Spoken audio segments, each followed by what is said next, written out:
राणा, अरे नुसते विचार करून प्रश्न सुटणार आहे काय? हेच तर काय कळना झालंय.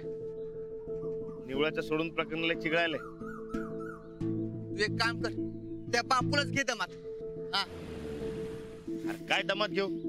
जीव द्यायची भाषा करायला येतो. अरे तू काय जीव देतोय? त्याच्यात काय दम एवढा? तू उसका विचार मत कर.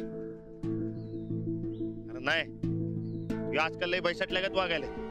तुला माहित आहे का? अरे काल तर सरसने मारायला माणसं घेऊन गेलत. या अल्ला, खरंच का काय? तर अरे खडी पडून तुरुंगात जायची भाषा करायला. सवनं काय बोलायलाच तयार नाही माणूस.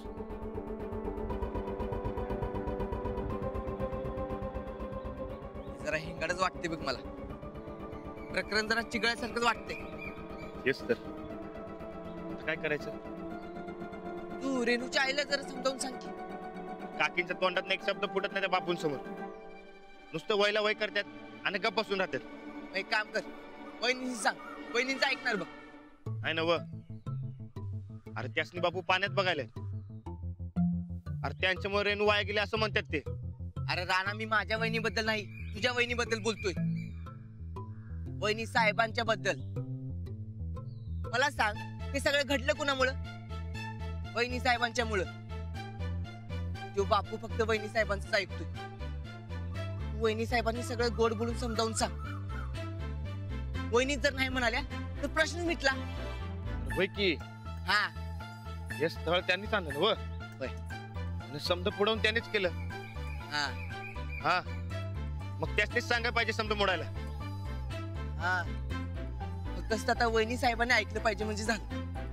होय, अरे मी सांगितलं ऐकतील त्या. अरे मग बेस्टच की. रेणूचं आणि सरांचं लगीन लावायला तू त्यासनी राजी कर. हा, असंच करतो बघ. असं मी वहिनीच रेणूचं भलं व्हावं असं वाटते. होय ना, आता जातो आणि वहिनीच सांगतो लगेच. होय, अरे चांगल्या कामाला उशीर कशाला?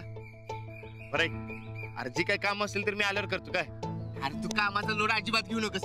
मै हो ना. आता फक्त रेणूच्या लग्नाचं बघ आधी. चालतंय की. हा, चल चल. शिरपती, ए शिरपती, दुकानात जाऊन एवढं पावशेर एलदोड घेऊन ये. श्रीपती, ए श्रीपती, ही लिस्ट रेणूच्या घरी जाऊन देऊन ये जा. पण ते एलदोडे नाही येत ना, ते किराणा मालाच्या दुकानात चाललोय. एलदोडे नंतर ना. ठीक आहे, पहिलं एलदोड आणून दे मला. स्वयंपाक तटलाय माझा. गोदक्का, एक दिवस येलदोडा घातला नाही तर माणसं मरणार नाहीत या घरातली. तिकडे रेणूच्या आयुष्याचा प्रश्न हो. श्रीपती, जेवढं सांगितलं तेवढं करायचं. चल जा जा, मागणं घेऊन ये एलदोड.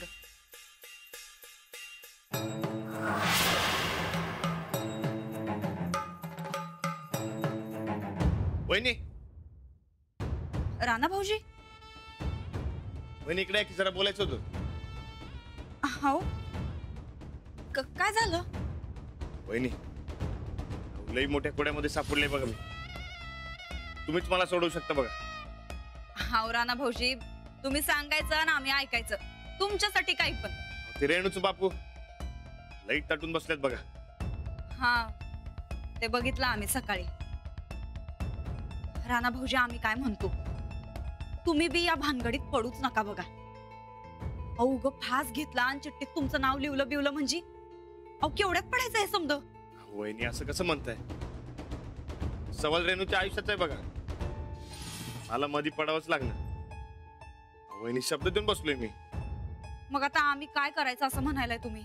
तुम्ही बापूसनी समजावून सांगा की ते तुमचं ऐकणार बघा.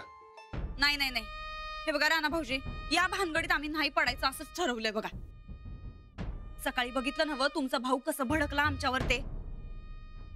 त्यांनी सक्त ताकीद दिली या भानगडीत काय पडायचं नाही म्हणून.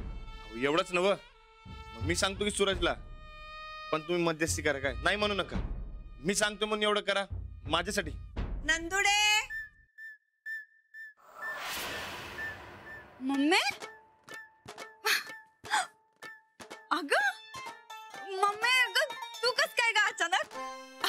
बरं ये तू ये. भादू, अरे बॅग घे आमच्या मम्मीची. ये लवकर ये. ये मम्मी ये. जा बॅग घेऊन जा. ये. अगं काय सांगू तुला, कुठून तुझ्या त्या रेणूच्या लग्नाच्या प्रकरणात अडकले असं झालं या बघ मला. अगं आपलं समजा गाव पेटून उठलंय.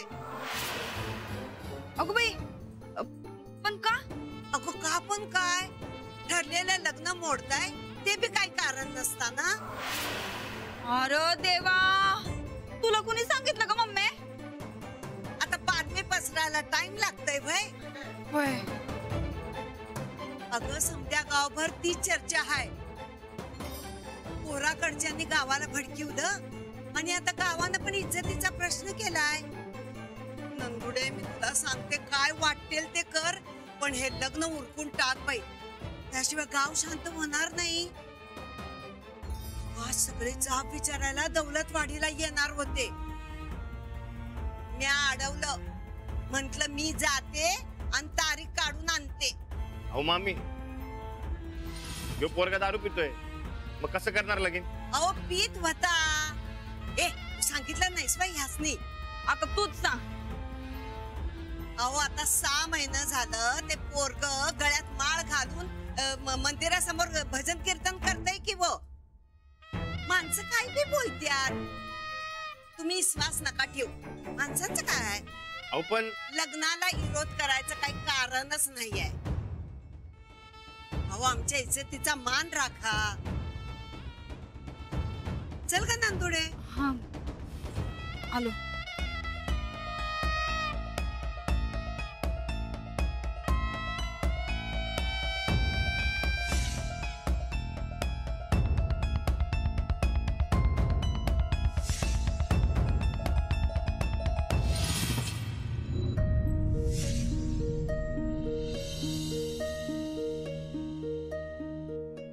रेणू जेव की ग, कालपासून काहीच खाल्लं नाहीस तू. रेणू अगं जेवणावर का राग काढतेस तू? धर 2 घास खा तरी. मी म्हणते म्हणून खा, घे. अगं मी म्हणते म्हणून खा, माझ्यासाठी खा. खा की ग. अगं असं काय करतेस, मरशील की अशानं? मरायचंच आहे मला. अगं असं बोलू नये ग. तुझा बापू हटवादीपणा करायला लागलाय, त्याचा राग माझ्यावर का काढतीस तू? मी काहीतरी म्हणलं का तुला? धर खा. तुझं बापू ऐकणार नाहीत रेणू. तुझं प्रकरण गावभर झालंय. तुझ्या सासरची माणसं लई घाई करायला लागल्यात. 2-3 दिवसात लगीन उरकायचं म्हणतात. मला नाही करायचं हे लग्न. तुझ्या मनाविरुद्ध काय व्हावं असं मला वाटत नाही ग, पण आता आपलंच नशीब फुटकं म्हणायचं आणि सोडून द्यायचं. वहिनी साहेबांकडनं याद्या आलात, लग्नाची तयारी जोरात सुरू झाल्यात. तेव्हा तू मनातलं सगळं काढून टाक आणि हसत हसत लग्नाला तयार हो बघ. तुम्ही बापूंसारखीच निघालीस. नाही ग, पण मी काय करू तूच सांग. बापू पुढं कधी काही चालतं का माझं? आपल्या बायकांचा जन्म असंच आहे बघ. बाप्याने सांगायचं आणि आपण ऐकायचं. आजवर बापू फक्त धमकी देत आल्या, पण आज मी सांगते, जर तुम्ही हे लग्न लावून दिलं तर मी जीव देणार म्हणजे देणार. अगं बाई असं बोलू नकोस का पोरी. तुम्हा दोघांच्यात माझं मरण का म्हणून? तुझं आयुष्य सुखी व्हावं असं मला बी वाटतंय का? तर मी तरी काय करू तूच सांग.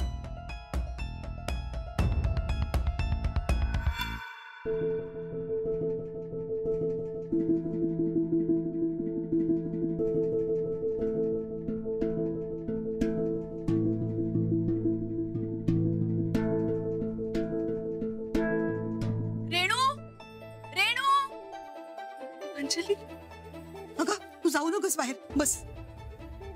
आई अगं पण मला अंजली संकट बोलायचं आहे. अगं पाया पडते मी तुझ्या, ऐक माझं. तुझ्या बापूला कळलं तर तमाशा करतील परत.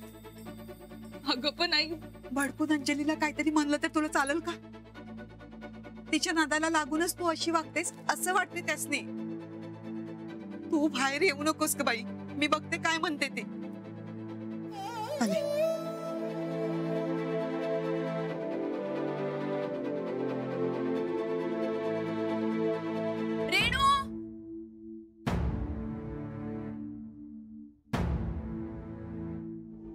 रेणू झोपली.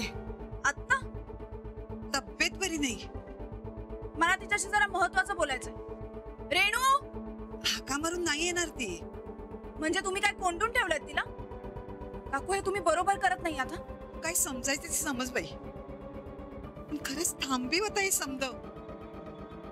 बापूंना कळलं तर तमाशा करतील परत. काकू, तुम्ही हे जे करताय ते सगळं चुकीचं करताय. हो, आपल्या आवडीच्या मुलाशी लग्न करणं यात चुकीचं काय?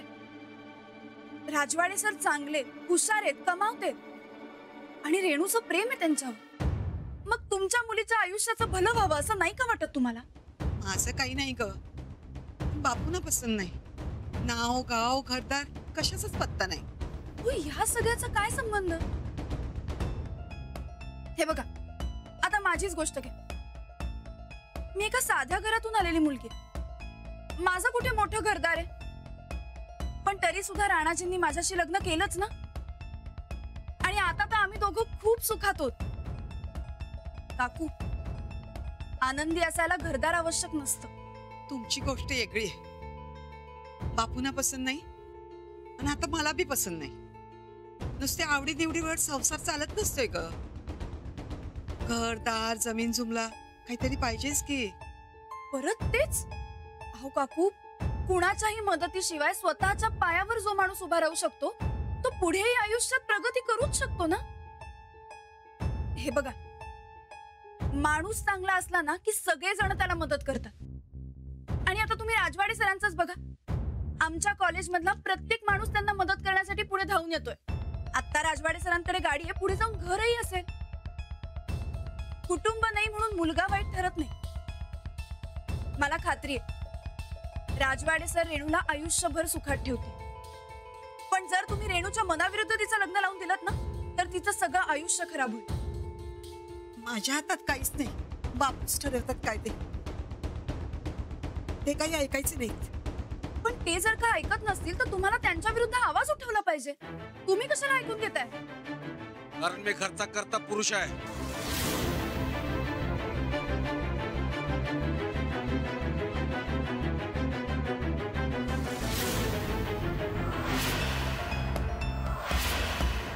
दुसऱ्याच्या घरात असं भलतं सांगून भांडण लावणं शोभतं होय तुम्हाला?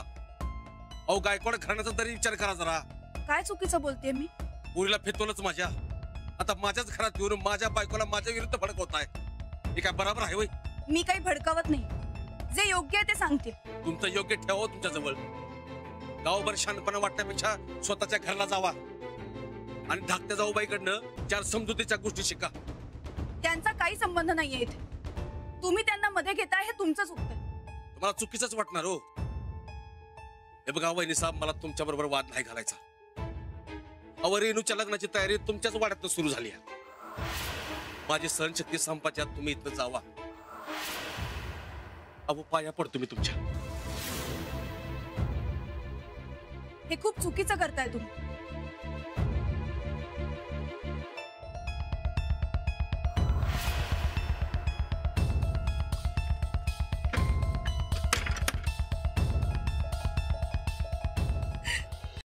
हे बघा, लय खुलून दिसेल तुम्हाला. ती घ्याच तुम्ही. अहो, आमच्याकडे पेटता पेट नाहीत एवढ्या साड्या आहेत. म्हणून काय झालं? घे की 2-4. भरल्या गाडीला चिप्पाडाचं काय वज्ज? एकदम बरोबर बोलला बघा मम्मी. काय सब घ्या की. अहो, लय भारीतल्या साड्या घ्या घ्या घ्या. आणि पैसे कोण देणार? तुझा तात्या? तात्या कशाला? अहो, राणा तर देणार. राणा त्याच्या बहिणीचं लग्न आहे ना व. तो रंग लय खुलून दिसेल बघा तुम्हाला. असं म्हणताय सा? बघू बघू. ए, आणि इकडं बघू. काय बघू? बस बस बस चंदे. अगं, आता समदे रंग तुला खुलून दिसत्यात म्हणल्यावर समद्या साड्या घेणार आहेस काय? नाही. हा, मग आता आम्ही नव्या साड्या घेणार. मग आमच्या जुन्या साड्या काय फेकून द्यायच्या होय? कोण घालणार बरं त्या? त्याच की तूच नव. हो, उठ उठ. होय तिकडे साईडला.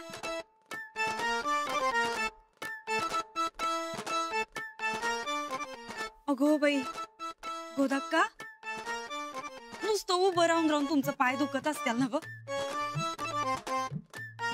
अहो, जरा हालचाल करा की मग. नाही, आमच्या मम्मीच्या चहा पाण्याचं काही बघणार आहे का नाही? का गायकवाड घराण्यात असाच पाहुणचार करायची पद्धत आहे?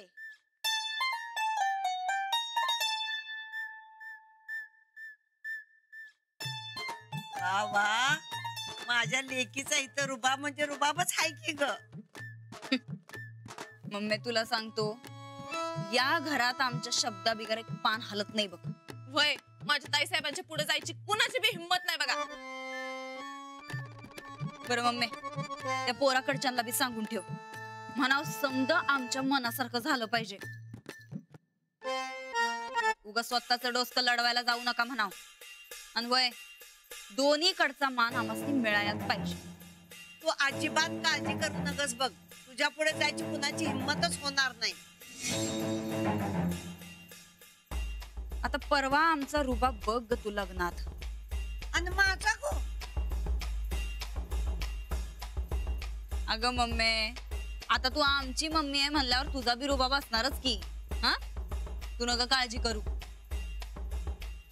आता त्या दिवशी खरा घरंदाजपणा काय असतो ते दावतो बघ त्या मास्तरडीला. असं तोंड खाली पडणार आहे का नाही तिचं, बघण्यासारखं असणार आहे. मम्मी, ही रेणू खरंच लई लकी ठरली बघा आम्हासनी. हे बघा, नवरी मुलीसाठी एक नंबर आहे साडी.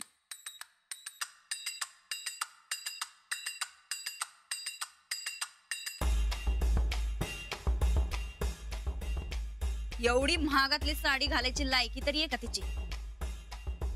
जरा हजाराच्या आतली दाखवा. पैसे आम्ही देणार आहे, नवरी नाही. अव पर रेणू असली साधी साडी घालणार नाही असं म्हणली तर मुस्काड फोडून तिचं. आमच्या पुढे जायची कोणाची हिंमत आहे काय?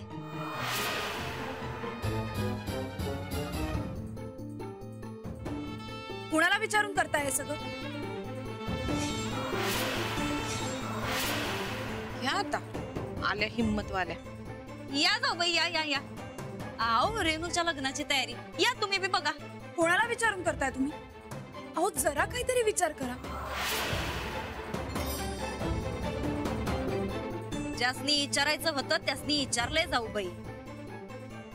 तुम्ही कशाला उगा भडकाभडकी करायला सा? कारण मला हे अजिबात मान्य नाही. तुम्हासनी मान्य नसण्याचा काय संबंध आहे? अहो रेणूला मान्य आहे, रेणूच्या आई बापूला मान्य आहे, त्या पोराकडच्या समद्यांना मान्य आहे, राणा भाऊजीसनी मान्य आहे. मग तुमचं काय आधी मधी?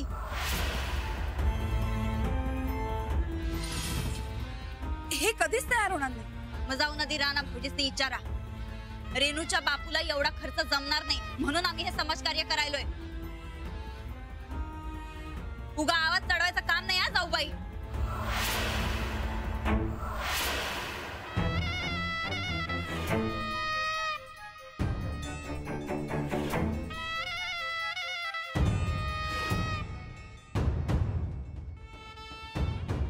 बघितलं का कसं दमात ठेवले हिरा.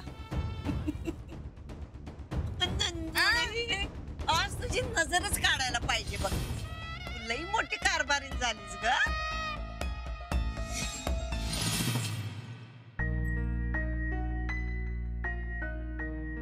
आता रेणू लग्न करणार असेल तर फक्त राजवाडे सरांची, नाही तर कुणाशीच करायचं नाही म्हणते.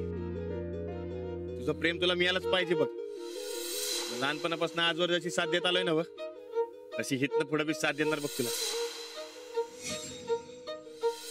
मी रेणूशिवाय दुसऱ्या कोणाशीही लग्न नाही करू शकत. मी लग्न केलं तर जयंशीच करणार, नाहीतर नाही करायचं मला लग्न. हे इतकं सिरियस होईल असं वाटलं नव्हतं मला. आता किती बी सिरियस होऊ द्या, मी तुमचं लगीन रेणू संगत लावणार, मधी लावणार.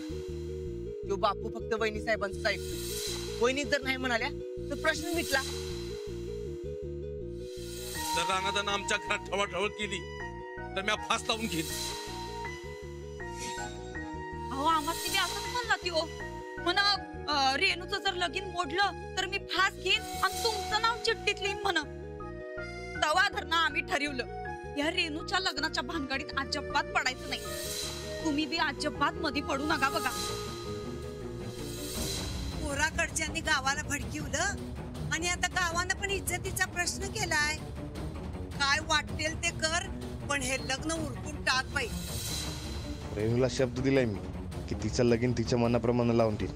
पण कसं काय केलं माझी गुंता सुट का